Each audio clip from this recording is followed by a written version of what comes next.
فمن كان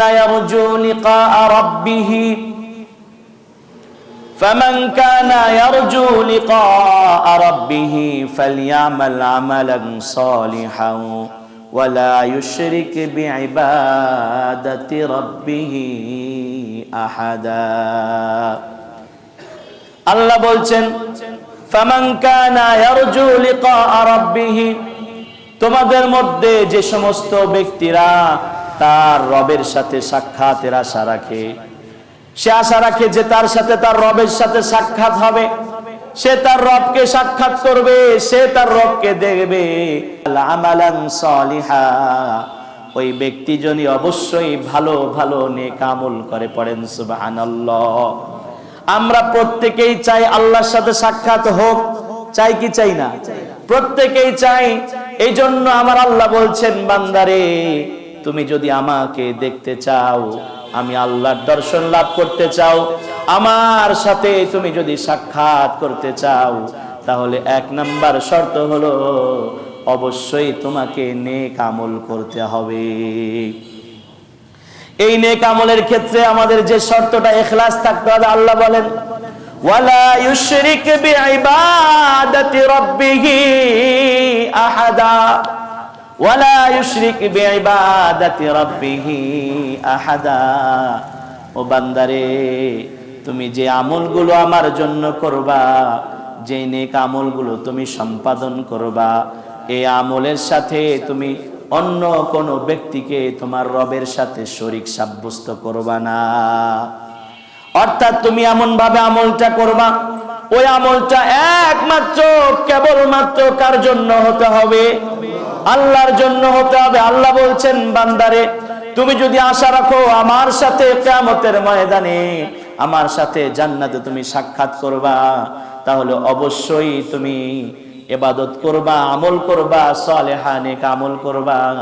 আর ওই আমলগুলো একমাত্র কেবলমাত্র আমি আল্লাহর জন্যই করবা। আল্লাহর জন্য যদি আমল করা হয়, একনিষ্ঠভাবে শুধুমাত্র আল্লাহকেই সন্তুষ্ট করার জন্য আমল করা হয়, আল্লাহ তাআলা বলছেন যে তাহলে তোমরা আমার সাথে সাক্ষাৎ করতে পারবা। আর যার সাথে আল্লাহ তাআলার মুলাকাত হবে, সাক্ষাৎ হবে, ওই ব্যক্তি তো কতই সৌভাগ্যবান ব্যক্তি, ঠিক কিনা? আমরা যে সমস্ত আমল করি, ইবাদত বন্দেগী করি, এই ইবাদত বন্দেগী গুলো যাতে করে আল্লাহ তাআলার দরবারে কবুল হয়, এবং এই ইবাদত গুলো কবুল হওয়ার কি কি শর্ত রয়েছে, সে বিষয়গুলো সম্পর্কে আমরা কয়েক জুমা ইনশাআল্লাহ ধারাবাহিকভাবে কথা বলবো।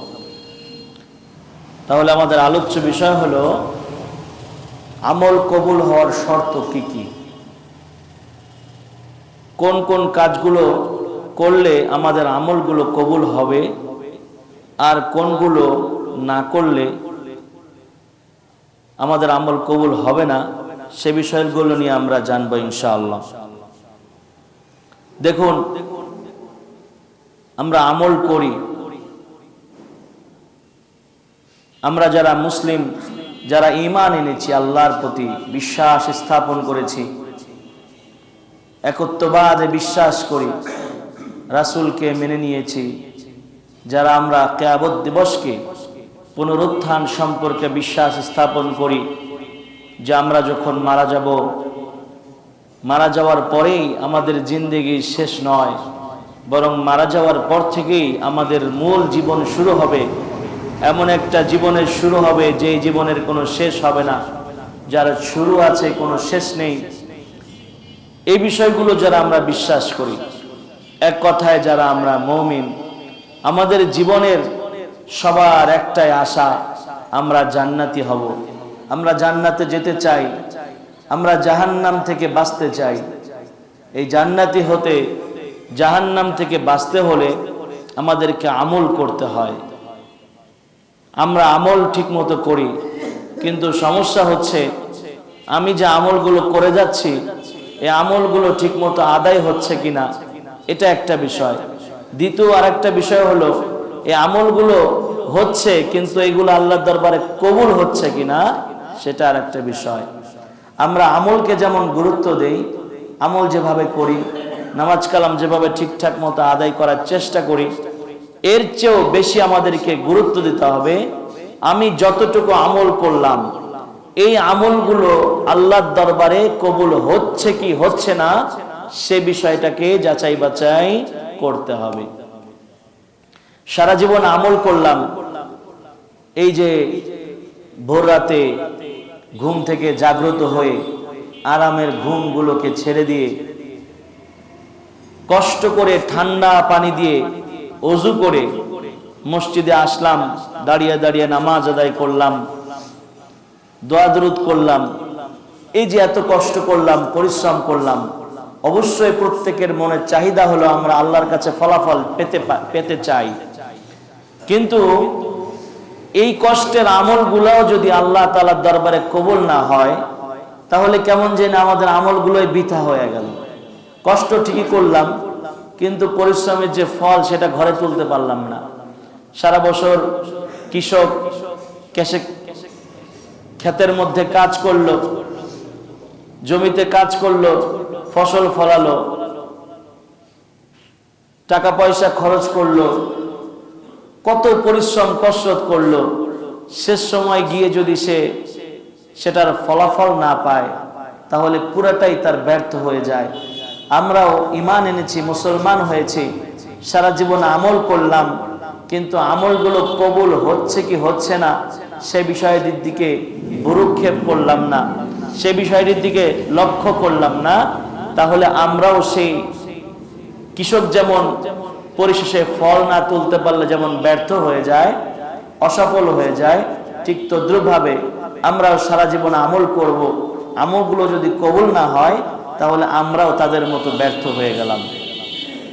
এজন্য ওলামা ইকরাম বলেন কোন একজন ব্যক্তি যত রকমের নফল নামাজ আছে, চাশতের নামাজ, আওয়াবিনের নামাজ, তাহাজ্জুদের নামাজ, যত প্রকারের নামাজ আছে সব আদায় করে, 5 ওয়াক্ত নামাজও আদায় করে, কিন্তু তার আমলগুলো কবুল হচ্ছে কি হচ্ছে না সেই বিষয়টির উপরে গুরুত্ব আরোপ করে না, সেগুলো লক্ষ্য করে না, ওর চেয়ে ওই ব্যক্তি উত্তম যে নিয়মতান্ত্রিক ভাবে ফরজ নামাজগুলো ঠিকমতো আদায় করে এবং চিন্তায় থাকে, চিন্তা ফিকিরে থাকে আমি যেই আমলগুলো আল্লাহর কাছে পাঠাচ্ছি সে আমলগুলো আসলেও সঠিক হচ্ছে কি হচ্ছে না, সেগুলো কবুল হচ্ছে কি হচ্ছে না।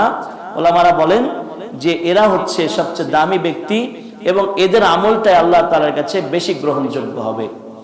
আপনি সমস্ত আমল করলেন, সমস্ত নফল ইবাদত বন্দেগী করতেই থাকলেন, কিন্তু কখনোই এটা লক্ষ্য করলেন না যে আপনার এই আমলটা কবুল হচ্ছে কিনা, এটা খেয়ালই করলেন না, ভ্রুক্ষেপই দিলেন না, সেভাবে গুরুত্ব দিয়ে আদায় করছেন না, আদায় করতেছেন গতানুগতিক ভাবে চলে যাচ্ছেন। কিন্তু ওই ব্যক্তি বুদ্ধিমান, যে ব্যক্তি আমল হয়তো অনেক বেশি করতে পারে না কিন্তু ফরজ যে বিধানগুলো আছে, আবশ্যকীয় যে বিধানগুলো আছে সেগুলোকে ঠিকঠাক মতো আদায় করে, কিন্তু খুব গুরুত্ব দিয়ে মনোযোগ সহকারে আদায় করে এবং চিন্তা করে যে আমার আমলগুলো কবুল হচ্ছে কি হচ্ছে না, এই ফিকির যার মধ্যে থাকে সেই ব্যক্তি হচ্ছে উত্তম। এই জন্য আমল যেটাই আমরা করব সব সময় মনে রাখতে হবে আমলের দুইটা অংশ। একটা হলো আমল আমার উপরে যে দায়িত্ব ছিল সে দায়িত্ব পালন করা। ধরেন আপনার উপরে জুমার নামাজ ফরজ ছিল, আপনি এসে জুমার নামাজ আদায় করে চলে গেলেন, এটা হচ্ছে আপনার উপর একটা দায়িত্ব ছিল, দায়িত্ব আপনি পালন করে দিলেন।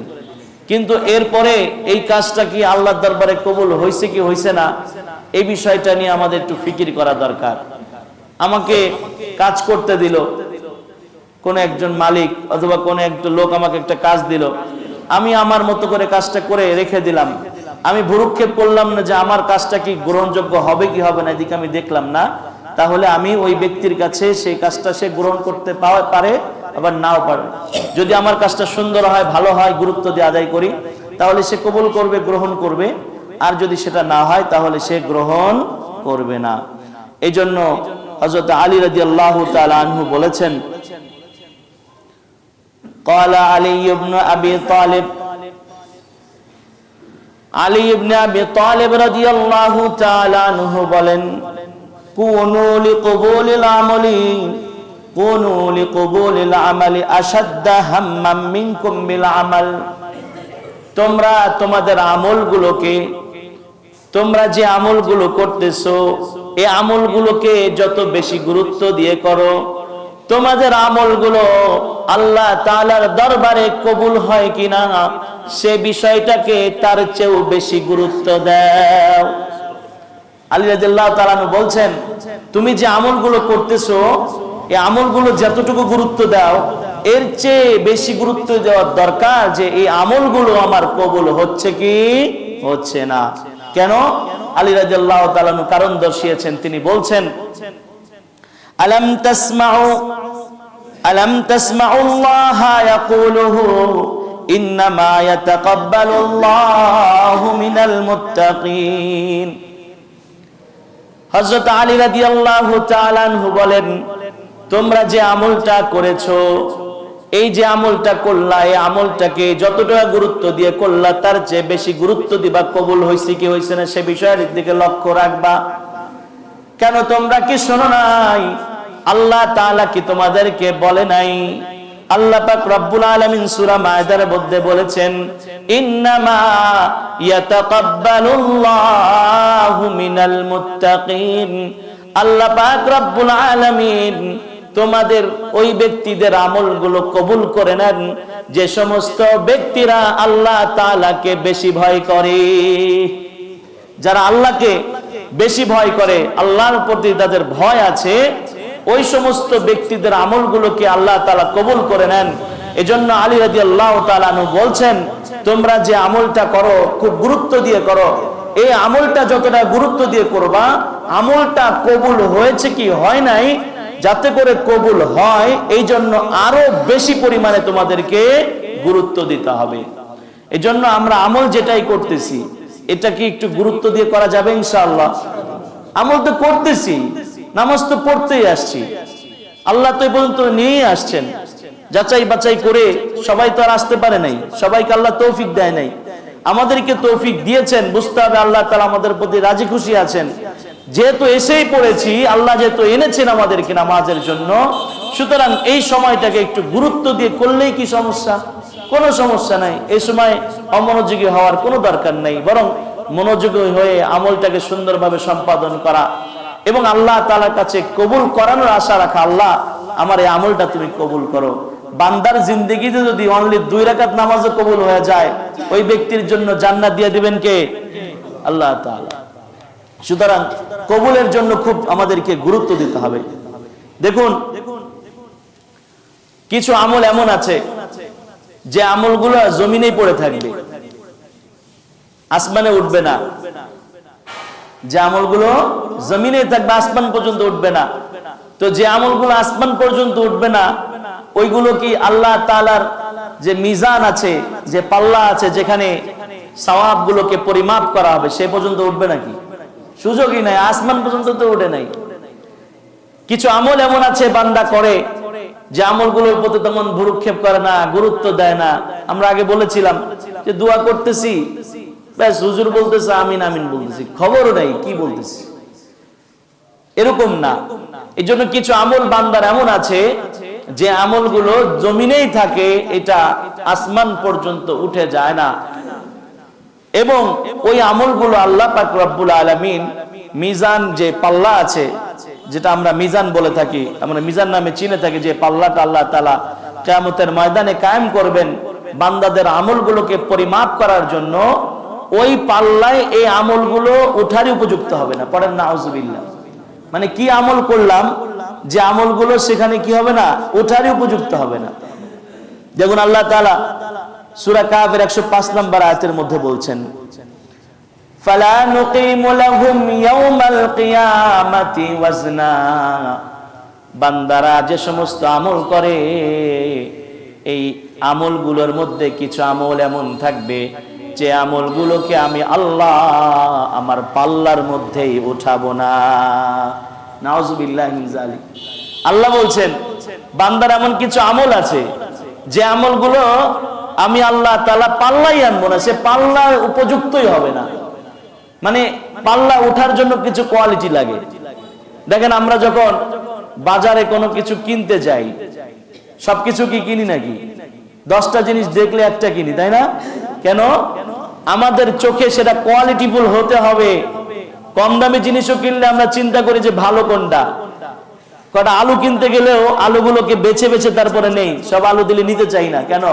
কারণ ওখানে আমার কোয়ালিটি দেখতে হবে যে আমার চোখে কোনটা ভালো, ওইটা আমি নিব, তুমি দিলে আমি সেটা নিব না।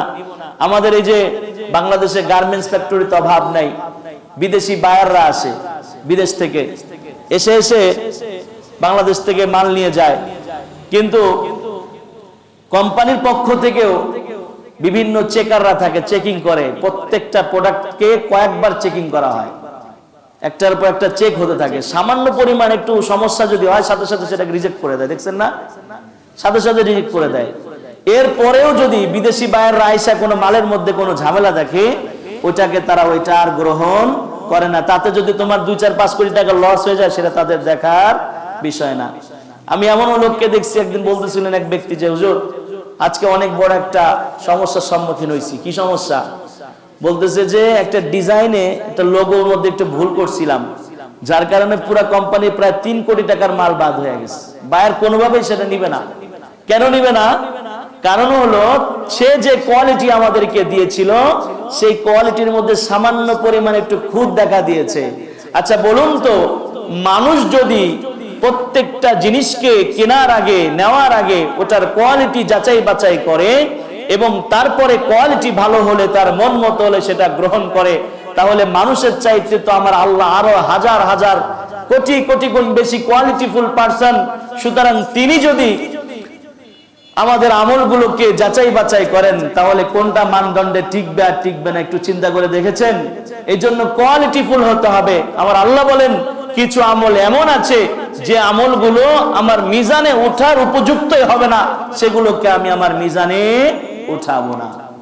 এজন্য আমলগুলো যেটাই করব, যেটাই করতেছি খুব গুরুত্ব দিয়ে করতে হবে। এর মানে আবার এই চিন্তা করেন না যে 5 ওয়াক্ত নামাজের 1 ওয়াক্ত পড়ুন, খুব গুরুত্ব দিয়ে পড়ুন, এরকম নাকি ব্যাপারটা? না না, সবগুলোই যেগুলো ফরজ বিধান সেগুলো তো মানতেই হবে, সেটা কোয়ালিটি করেন আর না করেন বাধ্যতামূলক। আপনার উপর একটা দায়িত্ব আছে, সেটা আপনাকে পালন করতেই হবে। এরপরে ওই কোয়ালিটি, আপনি কোয়ান্টিটি ঠিক রেখে কোয়ালিটিটাও যদি ঠিক রাখার চেষ্টা করেন, অর্থাৎ যা যা আপনার উপর আবশ্যক আছে সেটা করেন, আবার সেটাকে খুব গুরুত্ব দিয়ে করেন, তাহলে ওইগুলো আল্লাহ তাআলার মিজানে আল্লাহ তাআলা উঠাবেন। পাল্লার মধ্যে উঠালে অবশ্যই অবশ্যই আল্লাহ তাআলা আপনার জন্য এমন ব্যবস্থা করে দিবেন যে ওই আমলগুলো আল্লাহ তাআলার কাছে গ্রহণযোগ্য হয়ে যাবে। আল্লাহ তাআলা ওই আমলের মাধ্যম দিয়ে আপনাকে জাহান্নাম থেকে মুক্তি দিয়ে জান্নাতি বানিয়ে দিবেন। সম্মানিত হাজরিন, আমল কবুল হওয়ার জন্য কি কি শর্ত হতে পারে এ ব্যাপারে ওলামা ইকরাম অনেক ঘাটাঘাটি করেছেন, কোরআন এবং হাদিসকে বিশ্লেষণ করেছেন, দেখেছেন, ঘাটাঘাটি করে বেশ কিছু শর্ত আমাদেরকে জানিয়েছেন যে কোন ব্যক্তির আমল কবুল হওয়ার জন্য অবশ্যই এই শর্তগুলো পাওয়া যেতে হবে। যদি পাওয়া যায় তাহলেই কেবল আল্লাহ তাআলার কাছে আমলগুলো গ্রহণযোগ্য হবে, আর না হলে শর্তগুলো অনুপস্থিত থাকলে তাহলে আল্লাহ তাআলার কাছে সে আমলগুলো গ্রহণযোগ্য হবে না। সম্মানিত হাজরিন, আমল কবুল হওয়ার জন্য 1 নাম্বার সর্বপ্রথম যে শর্ত করার দেওয়া হয়েছে সেটা হলো অবশ্যই আমলের ক্ষেত্রে আমাদেরকে ইখলাস রাখতে হবে। ইখলাস মানে একনিষ্ঠতা, একমাত্র কেবলমাত্র আল্লাহ তাআলাকে সন্তুষ্ট করার জন্য আমলগুলো করতে হবে। দ্বিতীয় কোনো ব্যক্তি বা কাউকে দেখানোর জন্য কোনো আমল করার কোনো সুযোগ নাই। যা আমল করব অবশ্যই সে আমলের মধ্যে ইখলাস থাকতে হবে, একনিষ্ঠতা থাকতে হবে, শুধুমাত্র কেবলমাত্র একমাত্র আল্লাহ তাআলার জন্যই হতে হবে। এ ব্যাপারে আমরা যদি সূরা কাহফের 110 নম্বর আয়াত লক্ষ্য করি, আল্লাহ তাআলা বলছেন, ফামান কানা ইয়ারজু লিকাআ রাব্বিহ فمن كان يرجو لقاء ربه فليعمل عملا صالحا ولا يشرك بعبادة ربه أحدا। আল্লাহ বলছেন ফামান কানা ইয়ারজু লিকা রাব্বিহি, তোমাদের মধ্যে যে সমস্ত ব্যক্তিরা তার রবের সাথে সাক্ষাতের আশা রাখে, সে আশা রাখে যে তার সাথে তার রবের সাথে সাক্ষাৎ হবে, সে তার রবকে সাক্ষাৎ করবে, সে তার রবকে দেখবে, আমালান সালিহা, ওই ব্যক্তি যদি অবশ্যই ভালো ভালো নেক আমল করে। পড়েন সুবহানাল্লাহ। আমরা প্রত্যেকেই চাই আল্লাহর সাথে সাক্ষাৎ হোক, চাই কি চাই না? প্রত্যেকেই চাই। এই জন্য আমার আল্লাহ বলছেন, বান্দারে তুমি যদি আমাকে দেখতে চাও, আমি আল্লাহর দর্শন লাভ করতে চাও, আমার সাথে তুমি যদি সাক্ষাৎ করতে চাও, তাহলে 1 নাম্বার শর্ত হলো অবশ্যই তোমাকে নেক আমল করতে হবে। এই নেক আমলের ক্ষেত্রে আমাদের যে শর্তটা ইখলাস থাকতে হবে, আল্লাহ বলেন ওয়ালা ইউশরিক বিইবাদাতি রাব্বিহি আহাদা, ওয়ালা ইউশরিক বিইবাদাতি রাব্বিহি আহাদা। ও বান্দারে, তুমি যে আমলগুলো আমার জন্য করবা, যে নেক আমলগুলো তুমি সম্পাদন করবা, এই আমলের সাথে তুমি অন্য কোন ব্যক্তিকে তোমার রবের সাথে শরীক সাব্যস্ত করবা না। অর্থাৎ তুমি এমন ভাবে আমলটা করবা, ওই আমলটা একমাত্র কেবলমাত্র কার জন্য হতে হবে? আল্লাহর জন্য হতে হবে। আল্লাহ বলছেন, বান্দারে তুমি যদি আশা রাখো আমার সাথে কিয়ামতের ময়দানে আমার সাথে জান্নাতে তুমি সাক্ষাৎ করবা, তাহলে অবশ্যই তুমি ইবাদত করবা, আমল করবা, সালেহা নেক আমল করবা। আর ওই আমলগুলো একমাত্র কেবলমাত্র আমি আল্লাহর জন্যই করবা। আল্লাহর জন্য যদি আমল করা হয়, একনিষ্ঠভাবে শুধুমাত্র আল্লাহকেই সন্তুষ্ট করার জন্য আমল করা হয়, আল্লাহ তাআলা বলছেন যে তাহলে তোমরা আমার সাথে সাক্ষাৎ করতে পারবা। আর যার সাথে আল্লাহ তাআলার মুলাকাত হবে, সাক্ষাৎ হবে, ওই ব্যক্তি তো কতই সৌভাগ্যবান ব্যক্তি, ঠিক কিনা? এই জন্য প্রথম শর্ত হচ্ছে ইখলাস, তথা আমল করার ক্ষেত্রে অন্য কাউকে দেখানোর জন্য, অন্য কার থেকে বাঁচার জন্য বা অন্য কাউকে এর মধ্যে শরীক সাব্যস্ত করা যাবে না। সম্মানিত হাজরিন, এখানে উলামায়ে কিরাম বলেছেন যে লা ওয়ালা ইউশরিক বিইবাদাতি রাব্বিহি আহাদা, আল্লাহর সাথে কাউকে শরীক সাব্যস্ত করো না ইবাদতের ক্ষেত্রে। এখানে এই শরীক দ্বারা শিরিক ডাইরেক্ট সরাসরি উদ্দেশ্য না। উলামায়ে কিরাম বলেছেন এটা দ্বারা রিয়া উদ্দেশ্য। কি উদ্দেশ্য? রিয়া, লৌকিকতা। আমলের ক্ষেত্রে লৌকিকতা উদ্দেশ্য।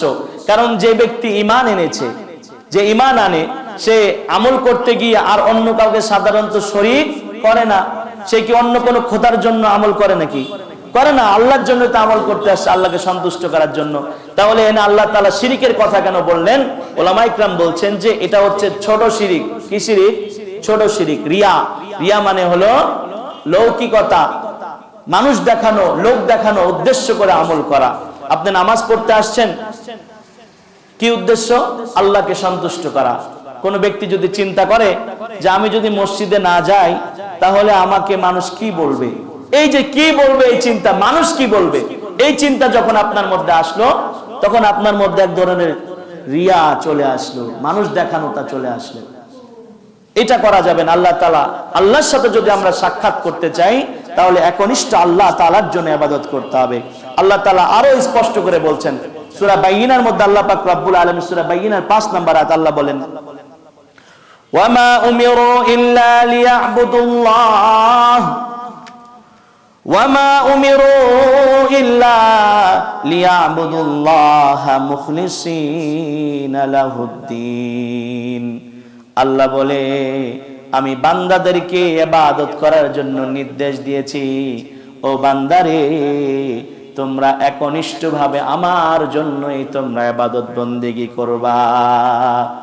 শুধু আল্লাহ তাআলা বলছেন যে একনিষ্ঠভাবে আমার জন্যই তোমরা ইবাদত করবা, অন্য কারো জন্য, লোক দেখানোর জন্য বা কাউকে কিছু বোঝানোর জন্য কোনোভাবে এরকম ধরনের আমল করবা না, বরং যে আমলটাই করবা শুধুমাত্র আমাকে সন্তুষ্ট করার জন্য আমল করবা। সম্মানিত হাজরিন, আমাদের জীবনের প্রত্যেকটা কাজ, প্রত্যেকটা আমল, আমার রোজা, আমার নামাজ, আমার যাকাত, আমার কুরবানি, সবগুলো কার জন্য হতে হবে? আল্লাহ তাআলার জন্য। আল্লাহ পাক রব্বুল আলামিন সে ব্যাপারে কোরআনেও আমাদেরকে জানিয়েছেন, কুল ইন্না সলাতি ওয়া নুসুকি কুল ইন্না সলাতি ওয়া নুসুকি ওয়া মাহইয়ায়া ওয়া মামাতি লিল্লাহি রাব্বিল আলামিন। আল্লাহর পয়গম্বরকে আল্লাহ বলতে বলছেন, ও নবী আপনি বলেন। কি বলবে? ইন্না সলাতি, ও নবী বলেন আমার নামাজ, ইন্না সলাতি ওয়া নুসুকি, আমার নামাজ আমার কুরবানি, ইন্না সলাতি ওয়া নুসুকি ওয়া মাহইয়ায়া ওয়া মামাতি, আমার জীবন আমার মত লিল্লাহি রাব্বিল আলামিন, সব কিছু একমাত্র কেবলমাত্র বিশ্ব জগতের প্রতিপালকের জন্য। আল্লাহর পয়গম্বরকে আল্লাহ তাআলা বলতে বলছেন, নবী আপনি বলেন, মানুষদেরকে জানায় দেন আমার নামাজ, আমার কুরবানি, আমার জীবন, আমার মরণ, আমার জীবনের চলাফেরা প্রত্যেকটা ক্ষেত্রে, আমার ব্যবসা বাণিজ্য, চাকরি বাকরি, আমি রাস্তা দিয়ে হাঁটছি, আমার প্রত্যেকটা কর্ম একমাত্র কেবলমাত্র আল্লাহ তাআলাকে সন্তুষ্ট করার জন্যই হতে হবে। অন্য কোন উদ্দেশ্য একজন মুমিনের হতে পারে না। আমি বিবাহ করেছি, আমি সন্তানাদি লালন পালন করি, আমি চাকরি করি, ব্যবসা বাণিজ্য করি, মানুষের সাথে সম্পর্ক রাখি, কথা বলি, আমি উঠা বসা করি, আমি কোথাও যাই, কোথাও থেকে আসি, প্রত্যেকটা কাজ কার জন্য হতে হবে? আল্লাহ তাআলার জন্য। মনে রাখতে হবে যে আমি যে কাজটাই করব সেটার মাধ্যম দিয়ে যাতে আমি আল্লাহকে খুশি করতে পারি, এটাই হচ্ছে আমার একনিষ্ঠতা। সব কাজের মধ্যে আল্লাহ। বলতে পারেন ব্যবসা করবে, এখানে আল্লাহর কি আছে? এখানে আল্লাহ পাক রব্বুল আলামিনকে খুঁজতে হবে। সম্মানিত হাজরিন, আপনি তো ব্যবসা বাণিজ্য করছেন, দোকান দিয়ে বসে আছেন, মনে করতেছেন যে দোকান দিয়েছি, আমি তো ভালো বিক্রেতা, ভালো বিক্রি করতে পারি, আমার দোকানে অনেক ভালো ভালো প্রোডাক্ট আছে, মানুষ এমনি এমনি আমার কাছে আসবে। এই চিন্তা করেন না, বরং আপনার দোকানে যিনি কাস্টমারকে প্রয়োজন তৈরি করে পাঠিয়ে দেন তিনি কে?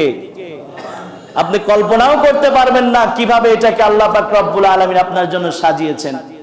কেন? ওই জায়গায় তো অন্য কেউ থাকতে পারতো না। বাজারে তো একসাথে 10টা 15টা দোকান, একই দোকান থাকে, কিন্তু ওই ব্যক্তিটা ওই দোকানে না গিয়ে আপনার দোকানে কেন আসে? আপনি বলতে পারবেন আপনার ব্যবহার ভালো, আমার সততা আছে। না ভাই, আপনার চেয়ে সততাওয়ালা লোক আরো আছে, কিন্তু তার কাছে কেন যায় না? কারণ হলো, একবার চিন্তা করে দেখবেন যে আপনার দোকানে যে কাস্টমারটা আসছে ওকে আল্লাহ পাক রব্বুল আলামিন প্রয়োজন তৈরি করায়া আপনার দোকান পর্যন্ত পৌঁছায় দিছে। সুবহানাল্লাহ। এজন্য এই যে ব্যবসা করতেছেন, শুধু মনে করেন না যে ব্যবসাতে টাকা ইনকাম করবো আর বড় লোক হয়ে যাবো, এই চিন্তা করেন না। চিন্তা করবেন যে ব্যবসা করার আল্লাহ তাআলা সুযোগ দিয়েছে আমাকে, এটার মাধ্যম দিয়ে যে সম্পদ অর্জন করছি, এটার মাধ্যম দিয়েও আমি আল্লাহ তাআলার সন্তুষ্টি অর্জন করতে চাই।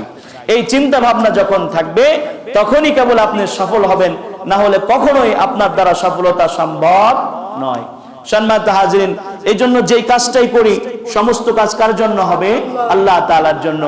আর আমরা কাজ করতে গিয়ে যদি এই যেই কাজটাই করতেছি আমরা যদি সেটা নিয়ত খালেস রাখি, সঠিক নিয়ত রাখি এবং আল্লাহকে সন্তুষ্ট করার উদ্দেশ্য রাখি, কাজ কাজের জায়গায় থাকবে, কাজ ঠিক মতো হয়ে যাবে। মাঝখান দিয়ে সব যিনি আমাদেরকে প্রদান করবেন তিনি কে? আল্লাহ তাআলা আমাদের সব দিয়ে দিবেন। কেন?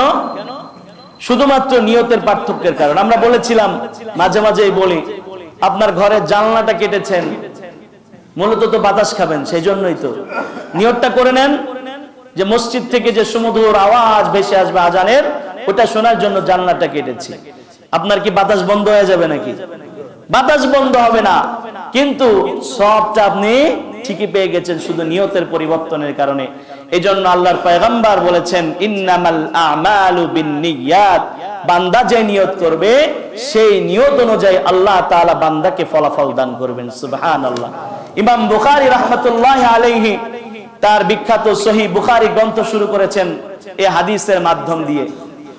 ইনি বুঝাতে চেয়েছেন যে বান্দা যত আমলই করবে, কোন আমল আল্লাহ তাআলার কাছে গ্রহণযোগ্য হবে না যদি বান্দার নিয়ত সঠিক না থাকে, তার ইখলাস না থাকে। আর ইখলাস রেখে বান্দা যে কাজটাই করবে ওকে আল্লাহ পাক রব্বুল আলামিন তার নিয়তের অনুযায়ী বরকত দান করবেন। সুবহানাল্লাহ। আন উমর ইবনে আল খাত্তাব রাদিয়াল্লাহু তাআলা আনহু আলাল মিম্বারি, ওমর ইবনে খাত্তাব রাদিয়াল্লাহু তাআলা আনহু মিম্বারের মধ্যে বসে বয়ান করতেছেন, মিম্বারের মধ্যে বসে আছেন। ক্বালা সামি'তু রাসূলুল্লাহ সাল্লাল্লাহু আলাইহি ওয়াসাল্লাম ইয়াকুল, মিম্বারের মধ্যে বসে তিনি বলছেন, আমি আল্লাহর পয়গম্বরকে বলতে শুনেছি, আল্লাহর পয়গম্বর বলেছেন, ইন্নামাল আমালু বিন্নিয়াত, বান্দাকে ওই ফলাফলটাই দেওয়া হবে, বান্দা সেটাই পাবে, বান্দা যেটা নিয়ত করে করেছে, নিয়ত যেটা করবে আল্লাহ পাক রব্বুল আলামিন সে অনুযায়ী তাকে সওয়াব দান করবে। আরো ভেঙে বলছেন, ওয়া ইন্নামা লিকুল্লি ইমরিইম মা নাওয়া, প্রত্যেক মানুষ তাই পাবে যা সে নিয়ত করেছে। এরপরে উদাহরণ দিয়ে আমার পয়গম্বর বলছেন, ফামান কানাত হিজরাতুহু ইলাল্লাহি ওয়া রাসূলিহি ফাহিজরাতুহু ইলাল্লাহি ওয়া রাসূলিহি। আমরা জানি আল্লাহর পয়গম্বর সাহাবাদেরকে নিয়ে মক্কা থেকে মদিনার প্রাণে হিজরত করেছিলেন। ওই হিজরতটা কোনো সাধারণ বিষয় ছিল না, অনেক কষ্টকর একটা বিষয় ছিল। নিজের ঘর বাড়ি, আত্মীয় স্বজন, পরিবার পরিজন সব কিছু ছেড়ে দিয়ে মদিনার পানে হিজরত করেছেন। এই হিজরতটা কঠিন, অনেক বড় কঠিন বিষয় ছিল। আল্লাহর পয়গম্বর বলছেন, এই কঠিন ইবাদত, ফামান কানাত হিজরাতুহু ইলাল্লাহ, যেই ব্যক্তি আল্লাহকে সন্তুষ্ট করার জন্য, আল্লাহর পয়গম্বরকে সন্তুষ্ট করার জন্য এই পথের মধ্যে হিজরত করলো, আল্লাহ পাক রব্বুল আলামিন এই হিজরতটাকে আল্লাহর সন্তুষ্টির জন্যই ধরে নিবে। আল্লাহ ধরে নিবে এই বান্দা যেহেতু আল্লাহকে সন্তুষ্ট করার জন্য হিজরত করেছে, তাহলে এই হিজরতটা তার জন্য আল্লাহ পাক রব্বুল আলামিনের কাছে জাযা রয়েছে, তার জন্য প্রতিদান রয়েছে। আল্লাহ পাক রব্বুল আলামিন এই কষ্টের কারণে তাকে প্রতিদান প্রদান করবেন। কিন্তু কোন ব্যক্তির যদি নিয়তের মধ্যে সমস্যা থাকে, আল্লাহর পয়গম্বর বলছেন, ওয়ামান কানাত হিজরাতুহু লিদুনিয়া, কোন ব্যক্তি যদি দুনিয়া কামাই করার জন্য, দুনিয়ার উদ্দেশ্য করে হিজরত করে, ইউসিবুহা, তাহলে ওইটাই তাকে দেওয়া হবে, অর্থাৎ সে দুনিয়াই পাবে, সেখানে কোনো সওয়াব পাবে না। আল্লাহর পয়গম্বর আরো বলছেন, আও ইমরাতিন ইয়াতাযাওয়াজুহা ফাহিজরাতুহু ইলা মা হাজারা ইলাইহি, অথবা কোন ব্যক্তি যদি কোন নারীকে বিবাহ করার জন্য হিজরত করে থাকে, তাহলে সেটা তার জন্যই হবে, অর্থাৎ সে যে উদ্দেশ্য করে হিজরত করেছে, যদি আল্লাহকে পাওয়ার জন্য হিজরত করে তাহলে সওয়াব পাবে, আর যদি আল্লাহকে পাওয়ার জন্য ছাড়া দুনিয়া অথবা কোন নারীকে বিবাহ করার জন্য হিজরত করে থাকে, তাহলে এই যে এত কষ্ট করে হিজরত করলো, এই হিজরতটা আল্লাহ তাআলার কাছে কোনো দাম রাখে না। হিজরত করাটা চারটিখানি বিষয় ছিল না, কিন্তু তারপরেও নিয়তের গরমিলের কারণে তাকে কোনো সওয়াব দেওয়া হবে না। এখানে একটা ঘটনা আছে, সময় নাই, অন্য সময় বলবো ইনশাআল্লাহ, আমরা শেষ করে দিব এখনই। সম্মানিত হাজরিন, এই জন্য রাসূল করিম সাল্লাল্লাহু আলাইহি ওয়াসাল্লাম সব সময় সাহাবায়ে কেরাম রাদিয়াল্লাহু তাআলা আনহুরা কি কি আমল করতেন, কত বেশি আমল করতেন, এটা নিয়ে ততটা ভাবতেন না, এটা নিয়ে ততটা চিন্তা করতেন না। চিন্তা করতেন কোনটা নিয়ে? চিন্তা করতেন যে সাহাবাদের আমলগুলো নষ্ট না হয়ে যায়, তারা যে আমলগুলো করেছেন এগুলো যাতে করে নষ্ট না হয়ে যায়, এটাই ছিল আল্লাহ রাসূল সাল্লাল্লাহু আলাইহি ওয়াসাল্লাম চিন্তার বেশি, এটা নিয়ে আল্লাহ রাসূল বেশি চিন্তা করতেন। অর্থাৎ সাহাবায়ে কেরাম কত বেশি আমল করবেন, এমনিতেই আমল করবেন, এটা তো স্বাভাবিক, কম আর বেশি হোক, এটা নিয়ে আল্লাহ রাসূল চিন্তা করতেন না। চিন্তা করতেন সাহাবায়ে কেরাম এমন আমল, যদি আমল করতেছে এমন কাজ যাতে করে তাদের দ্বারা সংগঠিত না হয়ে যায়, যেই কারণে তাদের আমলগুলো বরবাদ হয়ে যাচ্ছে, এটা নিয়ে আল্লাহর পয়গম্বর বেশি পেরেশান থাকতেন। এর আমলগুলো নষ্ট হয়ে যাওয়ার অন্যতম কারণ হচ্ছে ইখলাস না থাকা, রিয়া চলে আসা।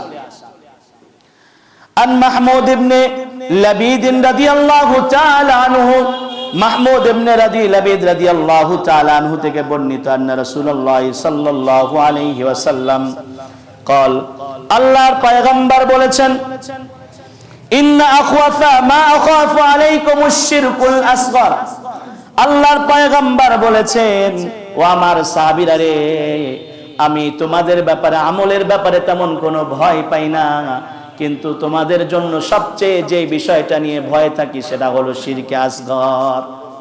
শিরকে আসগর কি? আল্লাহর পয়গম্বর ভেঙে বলছেন ইয়াকুলুল্লাহু ক্বালু ওয়া শিরকুল আসগর। সাহাবায়ে কেরাম জানতে চায় ইয়া রাসূলুল্লাহ শিরকে আসগরটা কি? আল্লাহর পয়গম্বর তখন বলছেন আর রিয়া, লৌকিকতা। আল্লাহর পয়গম্বর বললেন যে ও সাহাবীরা, তোমাদের ব্যাপারে আমি সবচেয়ে বেশি ভয় পাচ্ছি যে তোমাদের আমলগুলো শিরকে আসগরের কারণে নষ্ট না হয়ে যায়। আল্লাহ রাসূল সাহাবীরা জিজ্ঞাসা করলো ইয়া রাসূলুল্লাহ শিরকে আসগরটা কি? আল্লাহর পয়গম্বর বলছেন আর রিয়াউ, অর্থাৎ লৌকিকতা, লোক দেখানোর জন্য আমল করা। এটা যদি কোনো ব্যক্তি করে তাহলে তার যে আমল আছে সে আমলগুলো বরবাদ হয়ে যাবে। কেন? ইয়াকুলুল্লাহু আযজা ওয়া জাল্লা লাহুম ইয়াউমাল কিয়ামা। দেখুন কত ভয়ঙ্কর কথা, যে সমস্ত ব্যক্তিরা ইখলাস ছাড়া, আল্লাহকে সন্তুষ্ট করা ছাড়া কোনো ইবাদত বন্দেগী করবে তাদের ব্যাপারে বলছেন ইয়াকুলুল্লাহু আযজা ওয়া জাল্লা ইয়াউমাল কিয়ামা। আল্লাহ পাক রব্বুল আলামিন কিয়ামতের ময়দানে যে সমস্ত ব্যক্তিরা লোক দেখানোর জন্য আমল করবে, আল্লাহ তাআলা তাদের বলবেন ইদা জুজিয়াল আমালু ইদা জুজিয়ান নাসু বিআমালিহিম। যখন মানুষদেরকে তাদের সওয়াবগুলো বুঝে দিবেন তখন আল্লাহ পাক রব্বুল আলামিন বললেন ইযহাবু ইলান নাসি কুনতুম তুরাউনা ফিদ দুনিয়া ফানজুরু হাল তাজিদুনা ইনদাহুম জাযা। কিছু বান্দা আল্লাহ তাআলার কাছে আসবে, এসে বলবে আল্লাহ আমাদেরকে সওয়াব দাও, আমরা আমল করেছিলাম দুনিয়ার বুকে, আল্লাহ আমাদেরকে সেই সওয়াবগুলো দাও। তখন আল্লাহ পাক রব্বুল আলামিন বলবেন তোমাদের জন্য আমার কাছে কোনো সওয়াব নাই, কারণ দুনিয়াতে তোমরা যাদেরকে দেখানোর জন্য আমলগুলো করেছিলে, এই কিয়ামতের ময়দানে আমি আল্লাহ বলছি তোমরা তাদের কাছে যাও, যাদেরকে দেখানোর জন্য আমলগুলো করেছিলে তাদের কাছে যাও, দেখো তাদের কাছে কোনো জাযা আছে কিনা, তাদের কাছে কোনো প্রতিদান আছে কিনা, তাদের থেকে তোমরা প্রতিদান গ্রহণ করো। পড়েন নাউজুবিল্লাহ। যাদেরকে দেখানোর জন্য আমল করেছি আমরা, রিয়া করেছি, লৌকিকতা করেছি, আল্লাহ বলেন তাদের কাছে যাও, এখন যায়া তাদেরকে বলো জাযা দেওয়ার জন্য। সারা দুনিয়া যে আমল করলা দুনিয়াতে থাকা অবস্থায়, এখন তাদের কাছ থেকে কিছু জাযা নাও, প্রতিদান নাও। আল্লাহ পাক রব্বুল আলামিন তখন তাদেরকে তিরস্কার করে সরিয়ে দিবেন। সম্মানিত হাজরিন, এজন্য আমরা আমলের ক্ষেত্রে আমাদের সর্বপ্রথম যে বিষয়টা খেয়াল রাখবো সেটা হলো ইখলাস থাকতে হবে অন্তরের মধ্যে। যে আমলটাই করব একমাত্র কেবলমাত্র কাকে সন্তুষ্ট করার জন্য করব? আল্লাহ রাব্বুল আলামিনকে। আল্লাহ তাআলা আমাদের সবাইকে সেই তৌফিক দান করুন, আমিন। ওয়া আখির দাওয়ানা আলহামদুলিল্লাহি রাব্বিল আলামিন।